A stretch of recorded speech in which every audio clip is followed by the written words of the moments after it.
Isso aí, gente. Você achou que tinha acabado? Não acabou, não. Foi 2 semanas de férias forçadas aí.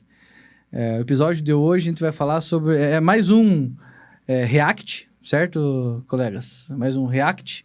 Agora dos projetos de infraestrutura prometidos para 2023. Será que sai? Tem bastante coisa aqui que a gente capturou para falar. Esse é o episódio de hoje.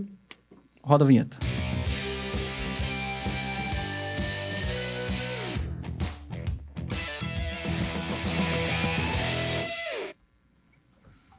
Boa, gente. Vamos lá. Estou aqui, Maurício, sempre presente. Nessa retomada também tá junto, né, Maurício? Vamos para mais um, né? Super estudado sobre os projetos que a gente vai falar aqui. Eu já fiz tanta obra em casa, cara. Quando eu vou estudar obras no Brasil, aí eu me sinto em casa. Na hora que você já fez tanta obra que quando você vê uma notícia da obra, vai ficar pronto em 2023, fala assim, não vai. Não é assim. Gabriel, que é o nosso comercial do TOS, TSM, é isso? Isso aí. TOSM, enfim, várias siglas aí. Agendamento TOS. Boa. Agendamentos, né? E tem bastante projeto aqui que faz sentido pro escopo do TOS, do TSM, então acho que faz sentido. E Éder, nosso querido Éder aqui, que está sempre presente também no nosso Entre Modais. Ele que sugeriu esse tema, estudou por diversas semanas e nos trouxe aqui bastante informação. Então aqui a gente vai falar sobre alguns projetos, eu vou passar por eles e a gente vai ter comentários dos nossos queridos aqui sobre o que vocês acham, se vai fazer sentido para a logística, se não faz, se vai acabar com o caminhão, se vai promover o caminhão e tudo mais. E se a gente confia que vai sair ou não, tá? Sempre com um olhar realista, otimista ou pessimista para essas obras? Vamos lá. Eu já sei que o Maurício vai ser o pessimista, entendeu? Vamos definir os papéis realista, aqui. Realista, tá. Pelo contrário, eu sou um otimista realista. Eu vi uma frase uma vez que todo pessimista, quando você fala que ele é pessimista, ele fala, não, eu sou realista. Então, daí, enfim, a visão que você achar é a verdade. A gente não quer nada mais do que a verdade, o sentimento de vocês. E é um react, então você não precisa estar certo, você está dando sua opinião. Tá? Perfeito. A gente não tem o compromisso, a gente não sabe, não conversou com os responsáveis pelas obras. A gente só vai, a gente lê o projeto, entendeu e vai dar nossa opinião sobre isso, certo? Perfeito. Ou seja, é a nossa opinião, react, beleza? O primeiro projeto que eu trouxe aqui, e todos eles estão prometidos para 2023, certo?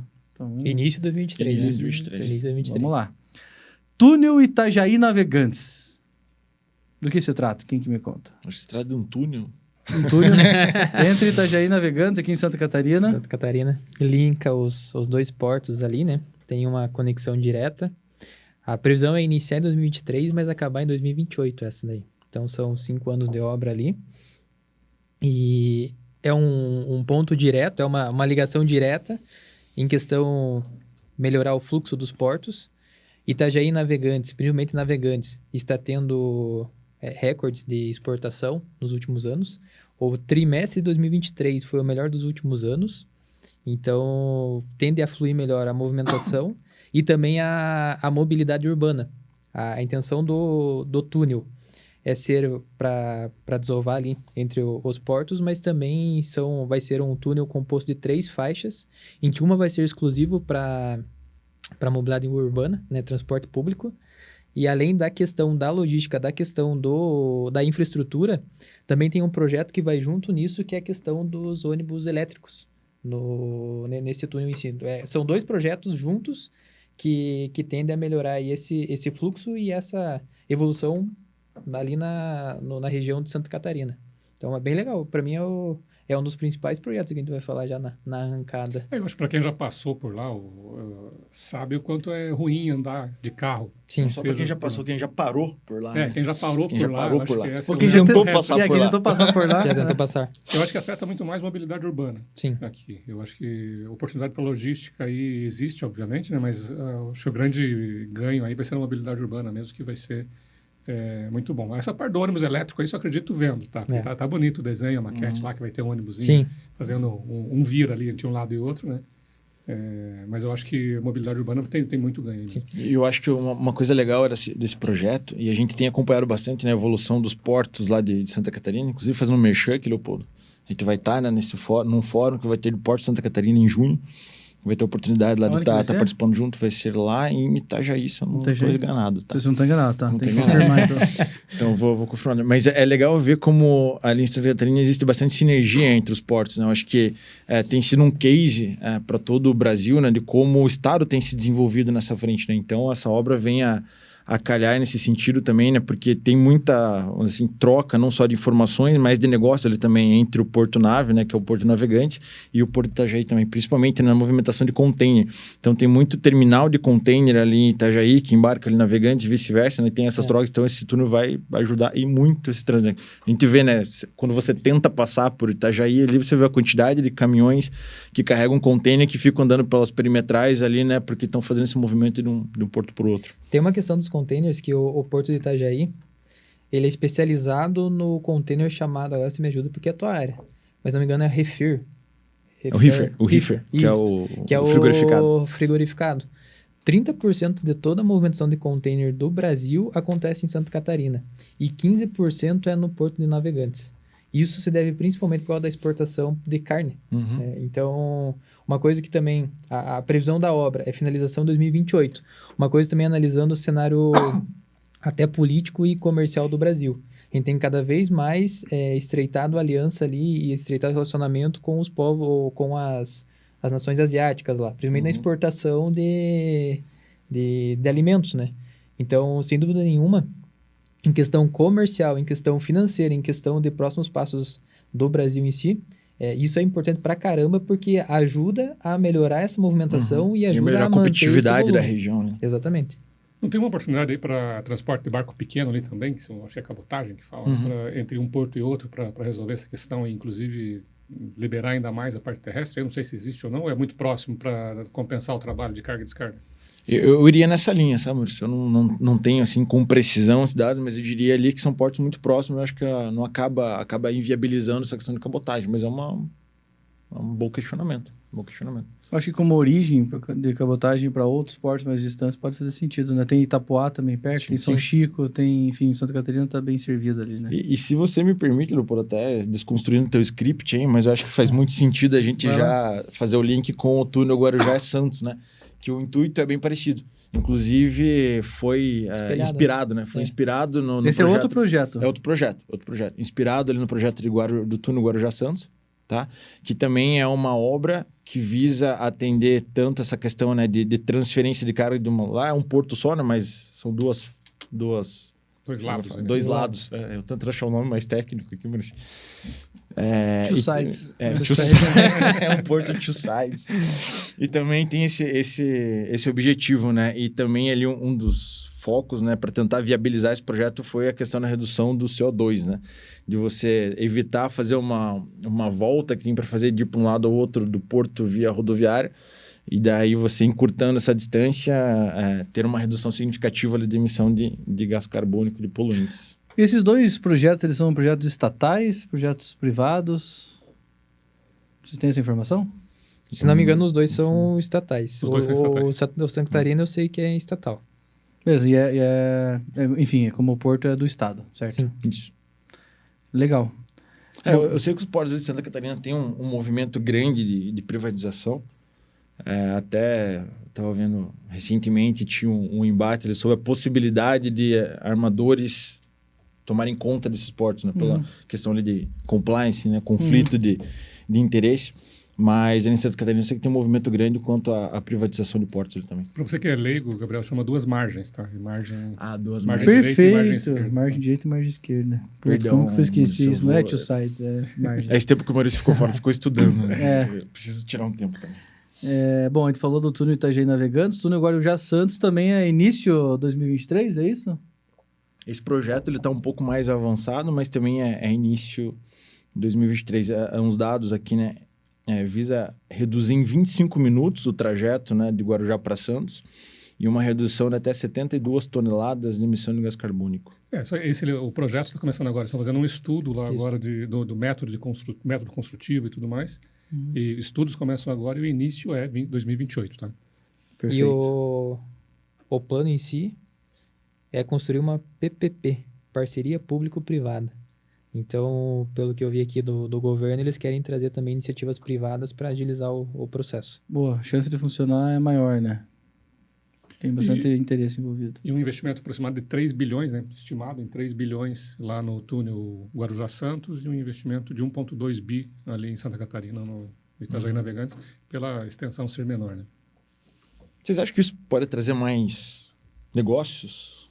Não sei, pro ecossistema? Isso pode... O que vocês acham em relação Quem conhece Santos lá mercado? sabe que esse trajeto é um trajeto que onera bastante, né, a operação do porto.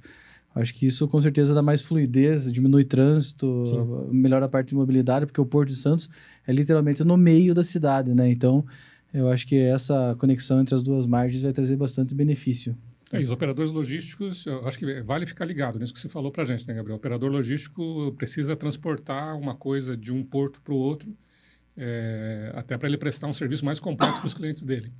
E ele vai precisar chamar também empresas menores para apoiar nisso, né? Então, tem oportunidade até para o operador e para o transportador. Com certeza. Também, né? Com certeza. Eu acho que tudo que viabilizar chegada no porto, nos próximos anos tende a ter uma vantagem comercial para o Brasil muito grande. Eu acho que uma das premissas aí, independente de partido político, mas uma das premissas do governo atual é estreitar essa comunicação com outros países, né? Reativar um pouco essas alianças. E a gente sabe que o Brasil é muito rico na questão de geração de matéria-prima, materiais de consumo, alimentação e tudo mais. Então, até essa questão rodoviária, e depois tem a questão da ferroviária. Tudo que auxilia a logística a caminhar mais fácil para as extremidades, para a exportação, eu acho que isso no médio e longo prazo vai ser muito vantagem. Vai gerar muito benefício. Problemas, né? A gente até acompanhou bastante aqui no Entre Modais, né? A crise portuária na época ali, né? Da pandemia, né? E, cara, uma das grandes dificuldades dos portos era conseguir tirar o que já tinha chego e escoar o que estava na porta do terminal para chegar, porque daí você travava um com o outro, né? E eu acho que olhar para as vias ao redor também ajuda muito, né? Nessa otimização de poder escoar, tirar um container de forma mais rápida para você também poder absorver o outro, né? Tudo isso transmite lá, né? O impacto de embarcações com menor tempo de parada, menor tempo de espera. Você vai também gerar valor, né, para os próprios armadores e para os clientes que operam ali. Positivo. Acho que do ponto de vista de portos, né? Tu falou de Itajaí Navegantes, Guarujá Santos. Vou trazer o próximo projeto aqui, que eu sei que o Maurício tem um ponto importante, que é Angra 3. O que você me diz sobre o Angra 3, Maurício? Angra 3 Angra é a usina nuclear, não é a banda, né? Exatamente. Tá só para... mas a banda, eu acho que gerou bastante sucesso aí, e a usina gerou já bastante polêmica já no Brasil de décadas, né? Desde que eu era criança, lá em 1980, ouve-se falar da usina nuclear. E a Angra 3 vem um projeto desde 1984, que inicia, para e... A Angra 3? Angra 3. Dessa... Já de 84. Exatamente. Sim. E muito dinheiro já entrou e... Mas por que está relacionado nessa lista de 2023? Eles querem retomar porque isso? Porque agora, segundo o BNDES, vai colocar mais uma onda muito forte de dinheiro lá, de investimento, para aí sim retomar o projeto agora em 2023. Né? Então, eu como um otimista inveterado, acredito que agora ela sai. Agora sai. Agora o dinheiro não deve ser desviado para fins que não sejam a obra em si, e que tem um potencial para gerar muitos empregos, e só a Angra 3, ela sozinha, ela consegue alimentar a cidade do Rio de Janeiro inteira. A cidade do Rio de Janeiro agora, 2023, inteira de energia elétrica, né? Então, é uma obra muito importante lá para a região, né? É que a principal sensibilidade disso é a questão das normas de segurança, né? Então, a gente está falando muito sobre a geração de energia de uma maneira não tão comum no Brasil. Então, as normas de segurança são extremamente sensíveis aí. E não te desanimando, mas foi suspenso semana passada as obras, devido a desacordo com as questões de segurança. A gente vai perder like agora. Perdemos like, muitos likes. Mas agora vamos pensar aí. Eu estou fazendo uma conta rápida aqui, eu acho que, se não me engano, são 39 anos, de 84 para agora. Então, você que sabe, inteligente, já sabe que eu tenho mais de 39 anos. Já dá para ter arrumado a questão das normas de segurança, né, gente? E energia nuclear não é algo novo no mundo. O mundo é algo pequeno hoje com a tecnologia que a gente tem, então... Mas vocês que são mais geeks aí, Qual que é o benefício direto? Assim? Porque eu vejo que o que justifica muito a construção tanto de Angra 1, 2 e 3 é algo mais científico do que puramente um benefício, né, em energia. Porque você olha assim, a quantidade de energia que vai ser gerada pelo investimento, se eu não me engano, são 19 bilhões de investimento total, para gerar uma quantidade de energia que, cara, se for usar outros métodos ali, gera muito mais energia. Que o benefício de Angra é muito mais científico, né, de trazer uma tecnologia, de poder... fomentar isso aqui no Brasil, faz sentido isso? Eu não sou um especialista na área, mas pelo que eu já li sobre o assunto aí, por incrível que pareça, se a usina nuclear não explodir, o impacto ambiental dela é muito menor do que as outras, inclusive que a hidrelétrica. Tá? Uhum. E aí? É energia limpa. Né? Exatamente. É meio um contrassenso, né? A gente pensar assim, mas é nuclear, tem coisa radioativa lá. Tem, mas vamos construir dentro das normas de segurança. Se nada der errado... Se não explodir, dá tudo certo. Tudo As certo. usinas nucleares lá da Europa estão resistindo a uma guerra, né? E quase não tendo muito problema aí. Os caras estão cuidando para jogar as bombas só no entorno ali, não muito em cima delas, né? Mas existe tecnologia no mundo já para garantir isso com bastante segurança. É que cada vez mais a gente vê um mundo mais automatizado, sincronizado, digital e tudo mais. Então, cada vez mais o consumo de energia cada vez mais tende a ser maior, né? Então, o quanto mais tiver energia que seja possível ser gerada de diferentes maneiras, eu acho que até pro país em si é uma vantagem considerável, né? Ter uma matriz energética, né? E um comentário totalmente ligado com isso, inclusive tem um estudo da SpaceX, que é o combustível que vai levar a nave para Marte é combustível nuclear, não mais o combustível que a gente usa hoje ali, que é combustão, né? Fóssil. Nada a ver, mas eu achei relevante. Mas eu acho que faz sentido. Aquele foguete que explodiu semana passada, inclusive foi um teste, né? O Elon Musk falou assim, aprendemos muita coisa nesse teste e tudo mais.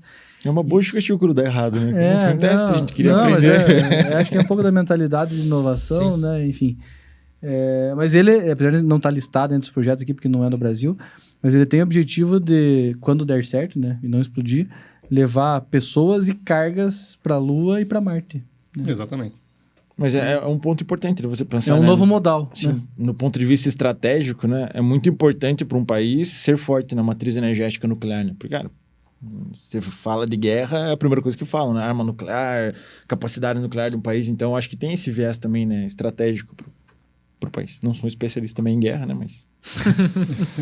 Ainda bem. Ainda bem. Próximo projeto aqui, Triumph Tower. Cara, esse o Maurício estudou pra caramba. Esse é Balneário Camboriú, né? Você já foi na caixa ver o financiamento? Falou em Tower, Balneário Camboriú. Inclusive, estou vendo 3 apartamentos lá, porque quem tem um não tem nenhum, né? De repente vai família e tudo mais. Exatamente. Fica muito cheio. Custa a bagatela está previsto, né, em 30 milhões cada apartamento lá no Triumph Tower. Vai ser uma obra, inclusive para o local lá, muito grande, né? Diferenciado, 154 andares, 500 metros de altura. Vai ser o maior do Brasil disparado, né? Disparado. Eu não sei se... Porque aquelas que existem lá hoje... Os maiores do mundo habitacional. Aquela que existe lá hoje, aquelas torres gêmeas, são 80 e alguma coisa, né? Eu não sei quantos andares tem lá. Nunca visitei o local, estou só zoando aqui. O máximo que eu chego lá é no bondinho. Não tem, como é que é? Não tem o decorado para visitar, né? Visita decorado. Mas o que o Triumph Tower tem em relação a, enfim, iniciativa privada? O que ele tem em relação à logística? É um desafio gigantesco aí para a mobilidade urbana, né, gente? Imagina quantas pessoas, e principalmente temporada de novo. Então, acho que Camboriú vem se superando aí na questão da mobilidade urbana, mas é mais um desafio aí para que a logística pode ajudar a superar. E uma cultura inútil. É útil, mas não muito a ver com o tema. Cara, prédio dessa altura, você sabia que tem no estudo uma equipe aerodinâmica muito especializada para fazer esse projeto também? Porque, cara, um prédio desse tamanho está muito suscetível ao vento. Isso eu estava lendo um artigo, inclusive, daquelas torres gêmeas, quem desenhou os prédios é o estúdio de arquitetura da Pininfarina. Quem conhece Pininfarina é quem desenha as Ferraris. Então, são escritórios especializados em arquitetura com aerodinâmica que faz esses projetos. Interessante, hein? Show de bola. E esse é um investimento privado, né? Esse Com investimento não tem nada a ver com estatal, governo, nada, mas O nosso amigo da Havan tá envolvido lá também. Esse vai sair com certeza, porque, inclusive, todo mundo que investe nisso aí já espera um retorno já a obra ficando pronta já consegue um retorno financeiro nisso. Acho que tem um pouco de instinto primitivo em Camboriú, né? Porque sai um prédio de 70 e poucos andares, assim, esse é o maior. Não Aí é. sai 2 de 81, agora vai ser um de 154. É um querendo mostrar que tem o maior que o outro, o prédio, né? É, o prédio maior que o exatamente. outro. Não, mas, cara, é interessante você fazendo link com a logística, né? Cara, você para construir um prédio desse, cara, aquilo ali virou um canteiro de obras, assim, de construção de uma usina hidrelétrica também, né? Porque, cara, a quantidade de equipamentos que tem que levar, muita estrutura metálica, pra você fazer a concretagem não sei como é que fala, do andar número 150. Então, cara, é uma movimentação ali, logística, que vai ser bem intensa ali também para a área, né? Com certeza. O Camboriú já está bem acostumada com obras, essa vai ser... Então o Uma túnel grande. Itajaí Navegantes tem que estar funcionando, né? Pois olha, ó, bom link, cara, bom link. Esse é de extrema importância. Próximo aqui que eu anotei, usinas offshore no Ceará. Cara, deixa eu começar falando. Eu ia fazer um outro link, mas não vou estragar o script do Leopoldo de novo, né? Não, pode estragar, vai. Vamos, Voltando ali pro Angra 3, né?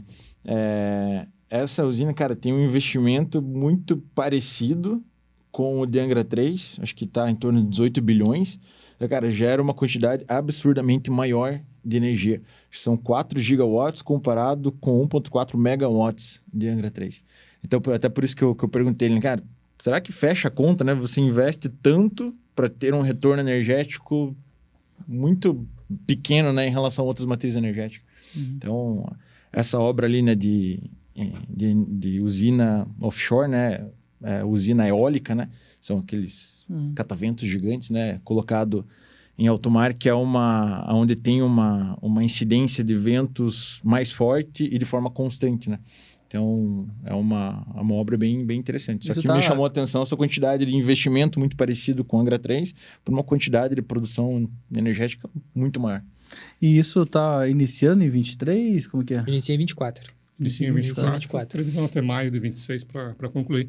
E essas usinas eólicas já têm um impacto ambiental que é relevante aí, que tem que ser estudado, que é em relação a pássaros, né? Porque justamente por ser uma corrente de vento contínua, os caminhos que os pássaros usam para migrar.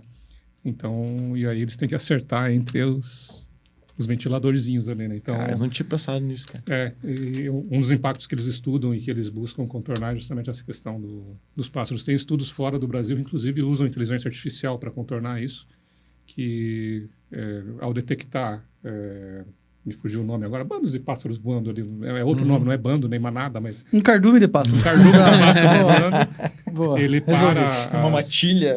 Ele para as hélices ali para não... Uma revoada. Talvez. Enfim. Revoada é um bom nome, Uma migração ali de pássaro. Cara, que interessante. Isso é um projeto estatal, privado? Eu não tenho essa informação aí, mas deve ser um estatal, porque o BNDES está voltando com muita força agora no investimento. Boa. 18 bi é um bom investimento. Eu vi também que isso é uma dos projetos de energia eólica no Ceará lá, mas a intenção e a perspectiva é que o Ceará seja líder nesse segmento da geração de energia eólica. Então, com certeza vai vir muita coisa ainda. E mais falando de energia, né? Então, eu acho que isso também proporciona geração de emprego nas próprias usinas e oportunidades. Será que isso abre um pouquinho a cabeça e abre um pouquinho o olho das montadoras e demais fabricantes de veículo elétrico para focar um pouco mais lá, investir um pouco nessa região? O problema do veículo elétrico no Brasil, acho que é um pouco mais embaixo aí o problema, tá? Não é as montadoras, o problema é que o governo não dá o incentivo que eu acho que deveria dar, porque o governo também, em contrapartida, tem um interesse muito grande financeiro, se sustenta o orçamento público em cima do combustível fóssil aí que vem da Petrobras, né? Então, eu acho que precisa ter uma energia política mais forte em cima disso. Tem dois lados essa discussão. Tem dois lados. Porque sempre que o poder público abre espaço para a iniciativa privada entrar, gerar produtos bons, ganhar mercado e ganhar dinheiro com isso, fazendo coisas boas, a gente vê que acontece, né? Então, eu não acho que é uma falta de vontade das montadoras aí. Falta espaço público aí abrindo. Entendi. Certeza. O próximo aqui. Ponte Salvador e Itaparica. Bom, essa é uma ponte entre Salvador e Itaparica. Eu não conheço nem Salvador nem Itaparica, mas deve ter um problema lá que precisa de uma ponte. Cara, é uma outra... Perdão, Maurício, não sei se você ia falar. Sim, eu só ia voltar, a piada era só uma péssima piada. É só enquanto desbloqueava. 12 quilômetros. 12 quilômetros de uma ponte e outra. Isso para o estado da Bahia é muito importante porque conecta Salvador, porque a Bahia é praticamente dois diferentes. Ali, ou está na região metropolitana da capital e o resto é um outro estado. E com essa ponte, a expectativa do estado é que se conecte esses dois mundos. Né? Então vai ficar muito mais fácil transitar as coisas, mercadorias diminui e tecnologia. Muita distância. Exatamente, aproxima até culturalmente o interior da Bahia com a capital. Existe uma balsa lá hoje? Não sei te dizer, mas provavelmente é por barco, porque é muito longo. Se isso se concluir, vai ser a maior ponte sobre água da América Latina, né? Maior que a Rio Niterói, né? Legal. Então, imagina como era Niterói, seria Niterói se não tivesse a Rio Niterói. Sim. Seria um outro mundo, né? Seria um ponto de visitação turística e tudo mais. Não teria como é hoje, que muita gente trabalha no Rio e mora em Niterói. Então, Não, e são 44 municípios que vão ser beneficiados através dessa ligação. Então, cara, é bem que você falou, né? É um estado praticamente esquecido, né? Que fica sem essa ponte. Né? Começa em 23 também? Deixa eu ver se eu tenho esses dados aqui. Já era para ter começado em 2021. Aí não deu certo, agora veio para 23 com um investimento previsto de 7,6 bilhões.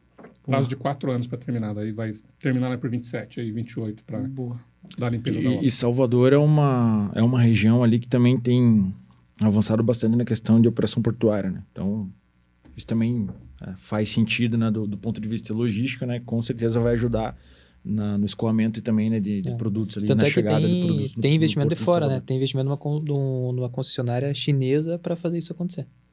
Em contrapartida, as ferrovias também estão investindo em se estender para chegar até lá no norte e nordeste de trem também, né? Então, tudo isso se conecta, né? Então, eu acho que juntando todas essas obras, ou seja, interesse do estrangeiro ali, da China, mais gente investindo, ferrovia tentando chegar lá para não fugir aqui só do sudeste, é uma oportunidade grande para o Nordeste isso. Né? Vou aproveitar esse teu ponto e falar de um outro projeto que tem aqui, que é a ferrovia Minas Gerais e Espírito Santo. Tem a ver com isso, tem a ver com minério também, né? Sim, essa é para tentar criar aí um caminho uma nova via de escoamento de minério lá de Minas, conectando direto com o porto e que não seja Santos, né? Uhum. Então, aí Santos é reconhecidamente um gargalo na logística de comércio exterior. É um problema para o país, já se tornou um problema para o país isso, limita o país ali, né? É uma obra longa essa, vão começar de Minas, descendo para o litoral lá no Espírito Santo. O risco de essa obra parar no meio é grande, porque essa obra, enquanto ela não chegar em um ponto de interesse, não tem por que colocar um trem para andar lá, né? Então, é uma obra de vários anos, acho que vão ser 5 ou 6 anos essa obra, não estou com a anotação aqui agora. Eu torço para que ela vá até o fim, porque a ferrovia, apesar da gente, num primeiro momento, pensar assim, mas aí vai tirar o trabalho do caminhão. Não, os dois modais se complementam muito bem, né? E faz muito bem para o país isso. Né? No final do dia, se você for olhar em países com infraestrutura mais desenvolvida, as longas distâncias são normalmente feitas via ferrovia e as distâncias menores com caminhão. Isso faz muito sentido. Então, você pega, se eu tiver uma ferrovia ajudando, ao invés de eu fazer uma viagem de 5 dias, eu posso fazer diversas viagens nesses 5 dias, alimentando a ferrovia. Então, com certeza, são complementares e deixa cada modal com aquilo que tem de melhor, né? Com a dinâmica do caminhão ou com a eficiência energética e logística de uma ferrovia, por exemplo. Né? Exatamente. 3.500 empregos gerados aí na construção. Essa obra está sendo puxada aí pela Petrocity Portos. Eu não sei se isso é uma obra privada ou é uma PPP, mas aí já não é puxada pelo governo, é puxada pela iniciativa privada. Isso deve ter relação com aquelas licenças que foram as concessões, né? Não é concessões, né? São autorizações. Autorizações para construir. Verdade, a gente falou disso um tempo atrás. Né? Para que os meios privados, né, as empresas possam explorar, né, as ferrovias também. E eu acho que esse é um ponto importante, porque você falou ali do transporte ferroviário. A gente ainda vê, por exemplo, clientes nossos mencionando que ainda preferem fazer o transporte rodoviário porque o custo da ferrovia ainda está elevado. Mas a gente sabe que é porque tem pouca competitividade, né? Você ainda tem poucas malhas no Brasil para poder explorar. Então, acho que isso beneficia muito, né? No sentido de você ter mais competitividade e ter outras opções, né? Você não ter necessariamente um único caminho lá do Mato Grosso para Santos. Não ter só um caminho ali de Minas Gerais para os portos assim. Você ter essas opções também e ter mais competitividade. Perfeito. Um próximo projeto aqui, isso aqui, quem é do Paraná e visita o litoral vai gostar, é a Ponte Matinhos-Guaratuba.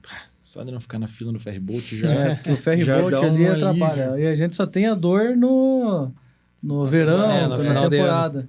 E o caminhoneiro que tem que ficar fazendo aquele trecho ali de balsa, né? Então não sei se vocês têm mais alguma coisa para adicionar aí sobre Ponte Matinhos-Guaratuba. Eu tenho a adicionar no ponto de vista também, né, dessa competitividade ali dessa região portuária, né? Porque agora olhando para o nosso estado, né, o quanto o Paranaguá perdeu de negócio, né, por causa disso. Então, muitos transportadores, né, e exportadores, importadores, enfim, preferem, né, ir para os portos de Santa Catarina e voltar, né, por esse trajeto também pela dificuldade que é de acessar o Porto de Paranaguá muitas vezes, né? Então, isso traz muita competitividade, porque você tem essa ligação ali com o Porto de Itapoá, né? Que fica muito próximo ali, né? Então, isso tende a trazer mais negócio também para o Paraná. Eu acho que é uma sinalização positiva essa para o Paraná, né? Que a gente for pensar nas obras lá de engorda de Matinhos, que já está sendo feito também. Eu acho que há muitos anos a gente não via um investimento de verdade no litoral paranaense, né? Que para quem visita o litoral paranaense e visita o litoral catarinense sabe da diferença de padrão dos dois. Parece que não é o mesmo país, né? Então, eu acho que é uma obra que vem para conectar com as obras que estão sendo feitas em Matinhos ali, para tornar o litoral paranaense do tamanho que o nosso estado é, né? Perfeito. E você vê que uma coisa não é feita sem outra, né? Tá fazendo o link ali da Triumph Tower com o túnel ali de Itajaí Navegantes. Cara, as coisas andam juntas, né? Você atrai investidor, você atrai pessoas, você mostra que aquilo lá é atraente, né? Então, acho que o governo do Paraná tem atentado para isso, acho que ainda tem tempo de Tem bastante coisa para aprender também, né? Com o nosso vizinho da Santa Catarina aqui. Exatamente. Falando em Santa Catarina, contorno viário da Grande Florianópolis. Eu viajava demais para Santa Catarina quando estavam duplicando a 101. 80 aí? Não, isso foi ali nos anos 90, final de 90, 2000, época do bug do milênio e tudo mais. Eu estava evitando que o bug acontecesse lá no Google. Você vai ver que não aconteceu. E já melhorou muito, tá? Com a duplicação. E agora com o contorno viário de Florianópolis, uma parte já está feito, né? Isso é uma obra de vários anos que já vem sendo feita, que é para desviar das cidades ali, não passar mais tanto por dentro de cidades. Tá muito ruim ainda de Florianópolis para baixo, mas ali de Governador Celso Ramos até São José, se não me engano, a ideia é fazer uma alça que desvia as cidades ali. E vamos fazer um paralelo com Curitiba, né? Lembra quando não tinha contorno em Curitiba, lá em 92, mais ou menos? Era muito ruim passar por Curitiba. Então, eu acho que Eu ouço falar. E aqui dizem que a finalização é para esse ano, né? Sim. Os túneis já estão perfurados e tudo mais, então... Esse, então, é a finalização. Finalização esse ano. Só para complementar, a intenção é desafogar a 101, que dura mais ou menos 1h30 para fazer o trajeto do contorno ali. Com o novo contorno, com a nova obra, isso é para reduzir para mais ou menos 30 minutos. Então, aí vai toda essa vantagem em relação a tempo, né? E, de novo, ponto para a logística de Santa Catarina, né? Porque também tem vários portos ali, né? Depois de Florianópolis, principalmente o maior deles em Bituba ali, né? Que também, para você poder operar naquele porto, cara, você tem que passar por todo o fluxo ali de Santa Catarina, o que acaba também penalizando quem quer operar lá e vem lá antes de Santa Catarina, né? É interessante, então, a gente falou 8, 9 projetos, 4 são de Santa Catarina, né? 1, 2, 3, 4. 4 são de Santa Catarina. A refletir. Com certeza. Olha, governantes. Vocês que estão nos assistindo aqui, se espertem. Não os de Santa Catarina, né? Os demais. Trem intercidades. TCD? Vou eu? Vai lá. Então, vamos falar de 2 trens aqui, né? Mas esse é uma espécie de um metrô aí para facilitar aí a comunicação, um metrô em cima da terra. Enfim, é um trem intercidades. Entre São Paulo e Campinas, já com a conexão muito forte aí com o aeroporto também, né? São Paulo-Sorocaba, mais interior de São Paulo Pindamonhangaba, que é indo lá para o Rio de Janeiro, e São Paulo-Santos.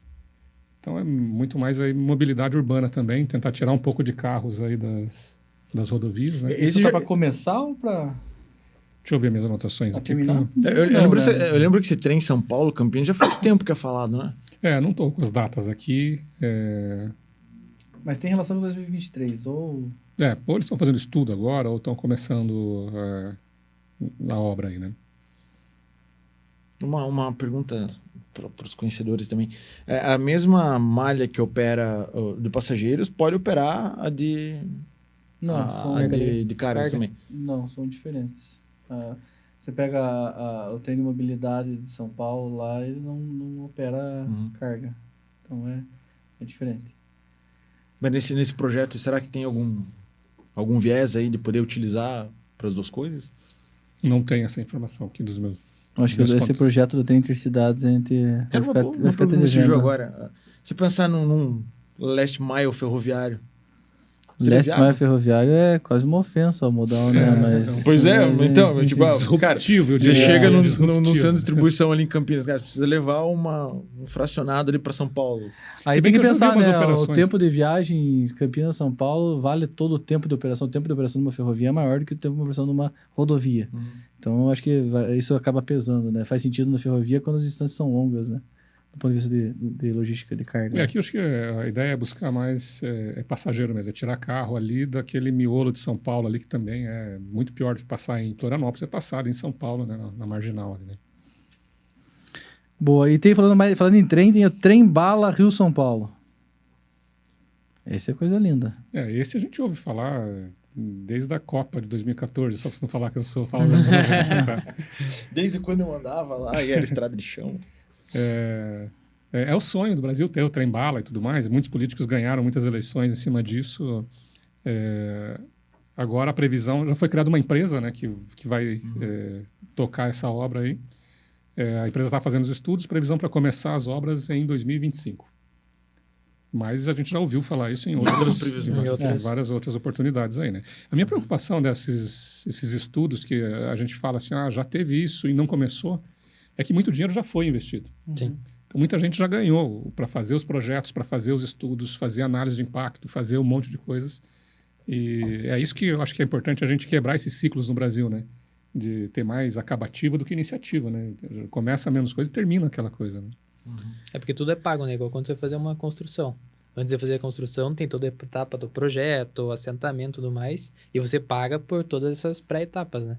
Então, toda vez que vai alastrando, toda vez que vai barrigando, uma nova projeto é feito, revisão, então cada vez vai onerando o custo. Eu não estou com os números detalhados aqui, mas só para a gente dar uma grandeza de valor, assim, 50 bilhões é o investimento total estimado.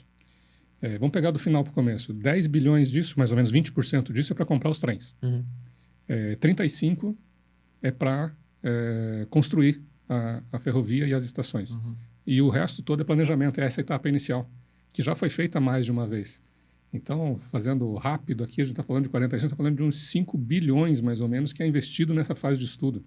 Então, vê como tem espaço para pessoas mal intencionadas se aproveitarem disso, né? Sim. Eu acho que é essa virada que a gente precisa dar no Brasil de... Sim. Fazer acontecer. Fazer acontecer, né? Ou seja, não é porque trocou o partido, trocou o governo que eu jogo no lixo aquilo que foi planejado antes. Continua porque é muito dinheiro no bolso. E essas coisas precisam ser um interesse nacional, né? Não um interesse de empresas, né?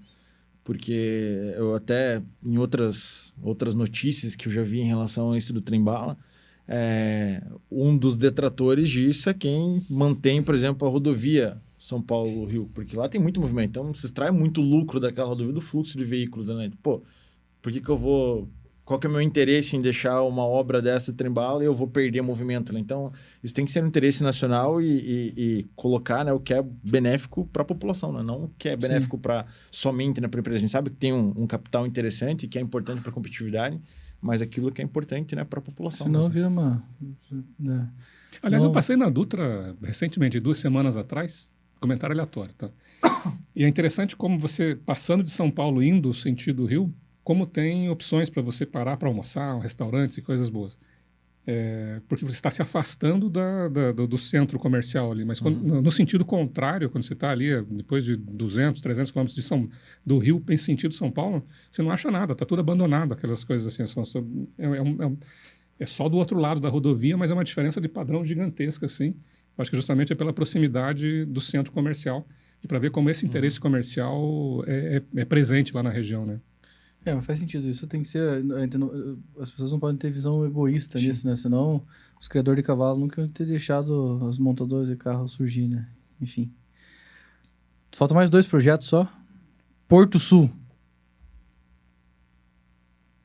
Alguém me ajuda nesse? Te ajudamos. Lá em Ilhéus, na Bahia, o Porto Sul, né? Então, Porto sempre é bom, né? Porto sempre é bom porque fomenta a exportação. Vai conectar ali um aeroporto que seria construído lá em Ilhéus, que já ajuda também, porque o aeroporto de Salvador não é uma maravilha. É muito bom, mas não é uma maravilha. O rodoviário também vai gerar investimentos para chegar à rodovia lá e já tem um gasoduto que sai de lá. Um investimento aí de 5,6 bilhões. E esse vai sair ali em 26. Eu ia fazer uma piada, não vou. Mas em 26 vai finalizar lá. Eu acredito bastante lá e vai melhorar muito. E, de novo, né, ver como conecta as coisas. Se a gente melhora lá a comunicação de Salvador com o interior da Bahia, bota um porto em Ilhéus, que é ali pertinho também, não é muito longe, vê o estado todo quanto gera de potencial para a gente pensar na próxima década, né, para a Bahia aí como um novo... Já faz 2 anos que está em andamento a obra lá, tá? Boa. Isso traz também uma visibilidade, a gente sai um pouquinho... sai um pouquinho daquele polo, né? Cara, hoje ainda, infelizmente, quando fala em Porto, a primeira coisa que você vê é Porto de Santos, né? A gente tende a trazer muito mais a operação para cá. Cara, mas evoluiu tanto lá para cima, né? Quando você fala, pegando lá do Pará, em Santarém, pega ali aquele cantinho lá de cima, né? Que daí Salvador, ali o Porto de Salvador, esse de Ilhéus também, o quanto de operação já existe por lá e o quanto se tornou interessante aquela região, até pela proximidade, né? Cara, é o ponto muito mais próximo ali, né? Que você vai operar com a Europa, principalmente, né? Então, eu acho que também tira um pouco essa visão, né? Que a gente fala de Porto, pensa só em Santos aqui, pra gente também mais regionalista, Paranaguá, que não, cara, tem muita coisa acontecendo lá, tem muito investimento acontecendo e atraído muitas operações para aquela região também. Eu tive em Ilhéus, por curiosidade, uns anos atrás, uns 10 anos atrás, passei com um cruzeiro turístico lá em Ilhéus e realmente o porto lá é para barquinhos de pequeno porte, né? Então, vai ser algo muito importante para a região, né? E ainda no Nordeste, nosso último projeto, a Marina de Fortaleza. Essa me chama de pessimista, né? Mas olha a notícia que você me dá para comentar. O político vai lá e quer fazer uma mini Dubai lá dentro de Fortaleza.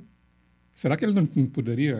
Será que não tem algumas opções melhores de projeto, de repente, ali, para ele colocar, conectando Fortaleza com o interior do estado, melhorando um pouquinho lá? Esse é um dos que, sendo realista, eu acredito que não vai acontecer. Ele está começando em 23? Estão começando os estudos, aquela questão lá das fases, né? Vocês vão começar os estudos e tal. A ideia é construir 3 torres, a lá Triumph Tower lá. Uhum. Uma para ser residencial, um hotel 5 estrelas e uma outra comercial. Uhum. Aí na frente dela fazer mais ou menos como temos a Palmeira famosa lá de Dubai, mas aí sim fazer só um U. Assim como lá em Mônaco tem bastante barco, os caras param para ver Fórmula 1, para as pessoas pararem Fortaleza lá. Bay. Fazer a Fortaleza Bay lá também, para o pessoal parar. A intenção da construção e a intenção da obra é turística, né? Então, de fato, o movimento vai movimentar a logística, primeiro em fluxo, volume de turistas para a orla, mas é totalmente voltado para tornar a Fortaleza mais atrativa para visitação, geração de negócios e toda essa... um chamariz, e até lá tem uma notícia que fala elevar a Fortaleza a um patamar digno de Emirados Árabes. Então, esse é o intuito. Acho que é isso, né? Esse daí acho que tá mais no plano dos sonhos, né? Apesar de alguns outros aqui também serem bastante viajados. Ousados. Mas enfim, a gente passou por diversos projetos aqui, bastante coisa impacta no dia a dia da logística. Mesmo da transportadora pequena, isso gera impacto.